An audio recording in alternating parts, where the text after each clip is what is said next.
Dewan Juri sebagai Prime Minister dengan mosi kaum feminis menyesalkan keterlibatan perempuan dalam olahraga baku hantam, kami akan mendukung adanya penyesalan terhadap keterlibatan perempuan dalam olahraga baku hantam, contohnya mixed martial art.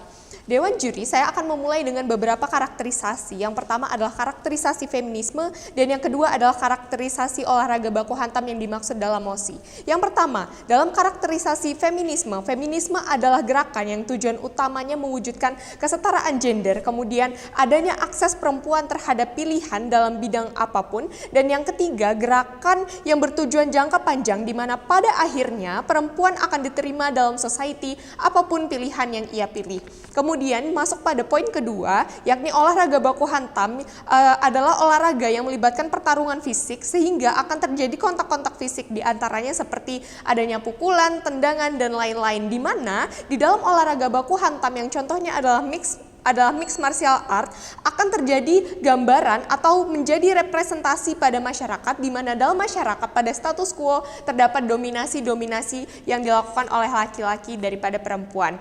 Mosi ini akan memperdebatkan tentang mengapa kaum feminis menyesali keterlibatan perempuan dalam olahraga baku hantam. Dewan Juri, kita ketahui terdapat dua permasalahan dalam status quo. Yang pertama adalah perempuan dianggap sebagai kaum yang dianggap tidak setara dalam beberapa bidang. Hal ini disebabkan perempuan seringkali tidak dinormalisasi ketika mereka mengambil pilihannya sendiri. Perempuan cenderung dituntut untuk memenuhi standar-standar society, misalnya untuk menggebrak atau mendobrak domain-domain yang didominasi oleh laki-laki, sehingga mereka menganggap hal itu sebagai kunci utama kesuksesan dari gerakan feminis. Kemudian permasalahan yang kedua adalah kelompok kontra feminisme menganggap bahwa feminisme merupakan gerakan agar perempuan menjadi lebih dominan daripada laki-laki.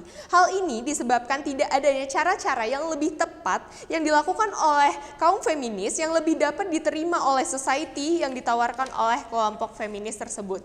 Dewan Juri, dalam dunia kami akan mencapai di mana gerakan feminisme berhasil menimbulkan narasi yang dapat diterima oleh publik, dan pada akhirnya feminisme ini tidak akan mendorong patriarki terjadi, dan akhirnya feminisme ini tidak akan dipandang sebagai suatu gerakan yang membentuk adanya dominasi oleh perempuan. Dalam dunia kami menyesali adanya keterlibatan perempuan dalam olahraga baku hantam dikarenakan tiga hal. Yang pertama adalah perempuan akan menjadi ajang komersialisasi alih-alih menunjang gerakan feminis. Yang kedua, gerakan feminis akan semakin lebih sulit untuk menunjukkan apa sebenarnya tujuan mereka dan identitasnya. Dan yang ketiga, dalam olahraga baku hantam kita mengerti bahwa adanya pembagian-pembagian kelas dalam olahraga tersebut sehingga hal tersebut tidak sesuai dengan semangat dari feminisme. Masuk pada poin yang pertama, perempuan akan menjadi ajang komersialisasi alih-alih menunjang gerakan feminisme. Mengapa hal ini akan terjadi? Hal ini akan cenderung terjadi karena pada status quo keterlibatan perempuan dalam baku hantam masih belum dinormalisasi oleh masyarakat. Perhatikan Dewan Juri, dalam hal ini kita melihat ajang olahraga sebagai sebuah industri. Adanya keterlibatan perempuan-perempuan dalam baku hantam akan menimbulkan norma di mana akan ada perempuan-perempuan yang dieksploitasi sehingga keinginannya untuk menjadi feminisme cenderung didrive atau didorong oleh adanya keinginan-keinginan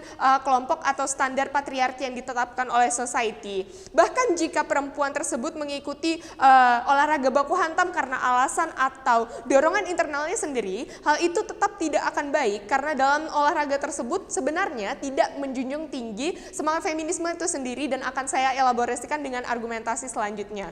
Masuk pada poin yang kedua, gerakan feminisme akan semakin lebih sulit untuk menunjukkan apa sebenarnya tujuan mereka. Dalam gerakan feminisme, mereka akan lebih sulit menunjukkan apa sebenarnya tujuan mereka, karena pada dasarnya tujuan mereka untuk menjadikan perempuan ini setara tidak harus dengan mereka mendobrak domain-domain yang sebenarnya dikuasai oleh laki-laki pada status quo. Dalam poin yang ketiga, dalam olahraga baku hantam kita mengerti bahwasannya terdapat pembagian-pembagian kelas di mana pembedaan terhadap karakteristik tertentu pada perempuan sendiri itu justru tidak sesuai dengan feminisme itu sendiri. Misalnya ketika ia bertubuh atau berpostur kecil, maka ia akan dipasangkan dalam olahraga baku hantam tersebut dengan lawan perempuan yang sepadan, misalnya bertubuh kecil. Dalam olahraga baku hantam tentu ada pengkotak-kotakan tersebut, bukan? Tidak mungkin seseorang yang berpostur kecil akan dikelompokkan dengan kelas-kelas yang tidak sesuai dengan postur tubuhnya. Hal itu akan malah membuat tujuan utama feminisme, yakni menganggap perempuan setara, menjadi gagal dalam dunia mereka, sehingga justru prinsip-prinsip yang dijunjung dalam feminisme ini merupakan sebuah prinsip-prinsip yang akan menjadi cacat pada akhirnya, bukan? Kemudian Dewan Juri, hal ini akan berdampak buruk bagi gerakan kaum feminis dikarenakan keterlibatan kaum feminisme dalam olahraga baku hantam justru akan mendorong sistem patriarki di masyarakat. Mengapa? Terdapat dua alasan. Yang pertama, tatanan masyarakat yang sejak awal membentengi diri dengan feminisme akan membuat perempuan yang terlibat dalam baku hantam adalah perempuan yang dominan, yang melawan dunia, dan dia lebih hebat daripada laki-laki. Pada akhirnya, tujuan utama dari gerakan feminisme adalah untuk menunjukkan kesetaraan, bukan untuk menjadikan kita lebih dominan daripada laki-laki. Poin yang kedua adalah dengan adanya keterlibatan kaum feminisme ini dalam olahraga baku hantam, hal itu akan menciptakan limitasi pilihan perempuan untuk menjadi seorang feminis. Mengapa demikian? Hal ini akan terjadi karena pada perempuan mereka perlu merasa menunjukkan powernya dalam domain-domain yang selama ini dikuasai oleh laki-laki. Hal ini akan memperburuk permasalahan yang disebutkan dalam status quo sebelumnya, di mana pada akhirnya perempuan akan memenuhi standar society yang patriarkal untuk diakui atau mewujudkan tujuan feminismenya. Misalnya ketika ia berpikir, untuk menjadi seorang feminis saya harus menunjukkan power atau kemampuan saya di bidang-bidang yang pada status quo didominasi oleh laki-laki, dan ini tidaklah sesuai dengan semangat-semangat feminisme di status quo. Oleh karena itu, Dewan Juri, apabila Anda menginginkan dunia di mana tujuan dari kaum feminisme dapat terwujud dengan semangat yang benar, dukunglah OG. Terima kasih.